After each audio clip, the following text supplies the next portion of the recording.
These professional pranksters have punked the practical pantheon of people. Sir Paul McCartney, Britney Spears, and Bill Gates, just to name a few.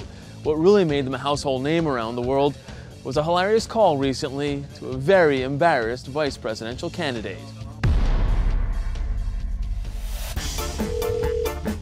This is Sarah. Yes, hello, Mrs. Governor. Hello, this is Sarah. How are you? Fine, and you? This is Nicolas Sarkozy speaking. How are you?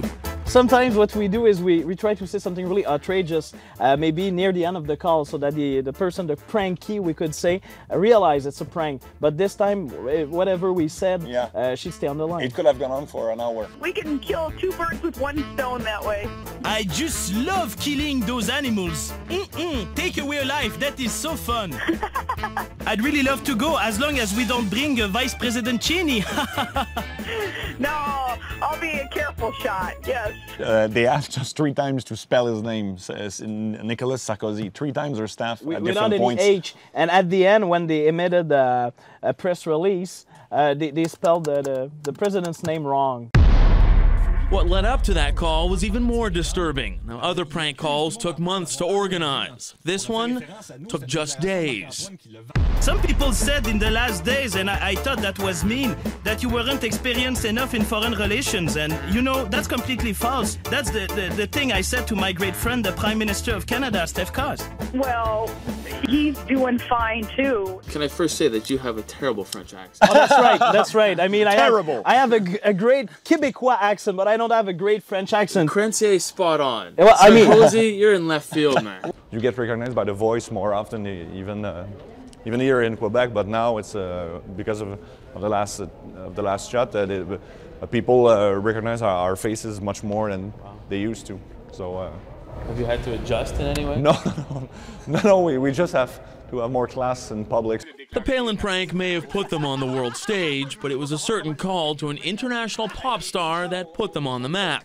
In October of 2003, they hatched a scheme to get their idol on the phone.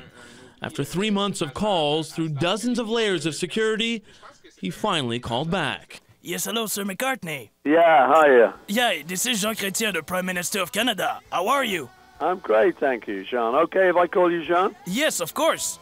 Everything seemed to be going well until the reveal. Oh, Mr. McCartney. Yeah. Yeah, you've been pranked. Oh, yeah? Yeah, by 2 comedians from Montreal. Is this going on your next album, then? Well, if you want to. Oh, man. We're going to catch you, man. We're going to sue the off you.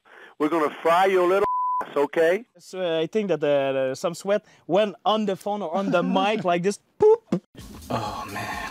It was the worst case scenario. Really, we thought about it and we said, what if it goes wrong? What's the worst case scenario? What if he wants to sue? What if he doesn't like the crank call? What if we can't even broadcast it because he's so mad at us? As it turns out, the former Beatle was giving them a little taste of their own medicine. Are you serious? No. What are the tips if I wanted to prank somebody? Lie, lie, and lie. The 3 L's. After the Palin call, the two, who have been friends since high school, received big offers from networks in the States and France. Now, there are some plans in the works. Thank you for your visit in the Poutine country. Oh my God, is that a giraffe? It's hard to believe these are the 2 guys who got past many layers of U.S. federal security and managed to get Sarah Palin on the phone when not even Barbara Walters was able to score an interview with the then vice presidential candidate. I must say something also, Governor. You've been pranked. Oh.